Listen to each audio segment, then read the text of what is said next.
ஆண்டவரும் இரட்சகருமான இயேசு கிறிஸ்துவின் ஈடு இணையற்ற நாமத்தில் அன்றன்றுள்ள அப்பம் வாசகர்களுக்கு எங்கள் அன்பின் வாழ்த்துக்கள். 2025 ஆண்டு ஜூன் மாதம் 19ஆம் தேதி வியாழக்கிழமைக்குரிய தின தியானம்.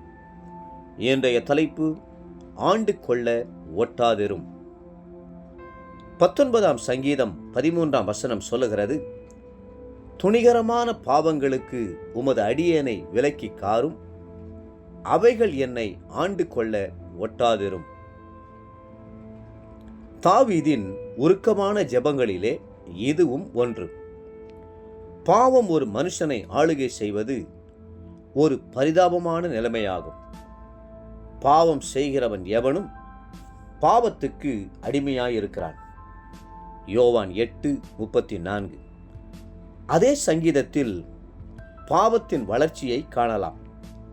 முதலாவது பிழைகள், இரண்டாவது மறைவான குற்றங்கள், மூன்றாவது துணிகரமான பாவங்கள், நான்காவதாக பெரும் பாதகங்கள் என பார்க்கிறோம்.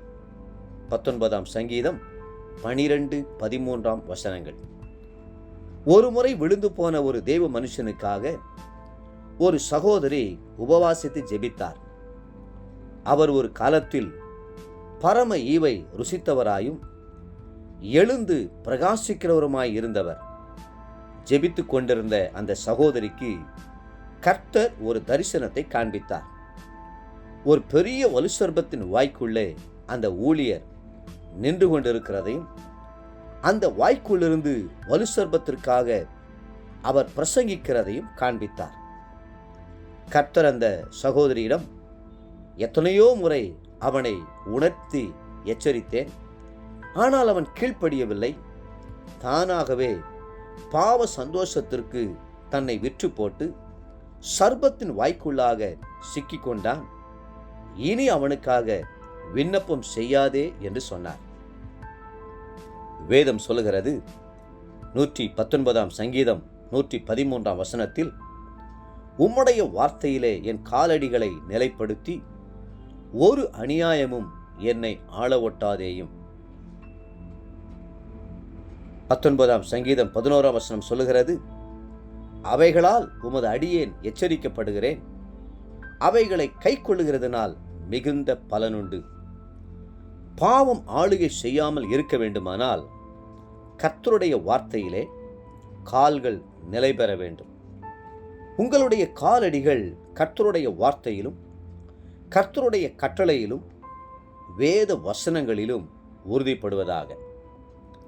பாவ சோதனைகள் நிறைந்த இந்த உலகத்தில் அசுத்தங்கள் உங்களை ஆளுகை செய்யாதபடி வேத வசனங்கள் உங்களை காத்துக்கொள்ளும். அவை ஆவியும் ஜீவனுமானவை. பரிசுத்த பாதையில் செல்வதற்கு உங்களுக்கு வழிகாட்டுபவை. ஆகவே வேத புத்தகத்தை பொன்னிலும் பசும் பொன்னிலும் விலையேற பெற்றதாக காணுங்கள். வேதம் சொல்கிறது, 119ஆம் சங்கீதம் 9ஆம் வசனத்தில், வாலிபன் தன் வழியை எதனால் சுத்தம் பண்ணுவான்? உமது வசனத்தின்படி தன்னை காத்துக் கொள்கிறதுனால் தானே. 119ஆம் சங்கீதம் 11ஆம் வசனம் சொல்லுகிறது, நான் உமக்கு விரோதமாய் பாவம் செய்யாதபடிக்கு உமது வாக்கை என் இருதயத்தில் வைத்தேன்.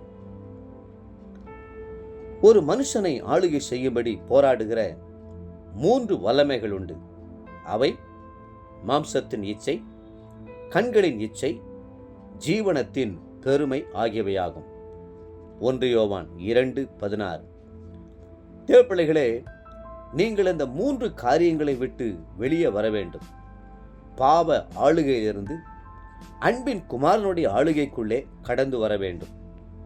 வேத வசனத்தின்படி உங்கள் வாழ்க்கையை ஸ்திரப்படுத்த வேண்டும். இன்றைய நினைவிற்கு கலாத்தியர் 5ஆம் அதிகாரம் 16-17 வசனங்கள். ஆவிக்கேற்றபடி நடந்து கொள்ளுங்கள், அப்பொழுது மாம்ச இச்சையை நிறைவேற்றாதிருப்பீர்கள். மாம்சம் ஆவிக்கு விரோதமாகவும் ஆவி மாம்சத்துக்கு விரோதமாகவும் இச்சிக்கிறது. இன்றைய வேத வாசிப்பு காலை நெகேமியா 12 மற்றும் 13 அதிகாரங்கள், மாலை அப்போஸ்தலருடைய நடவடிக்கைகள் 4 அதிகாரம் 23 37 முடிய.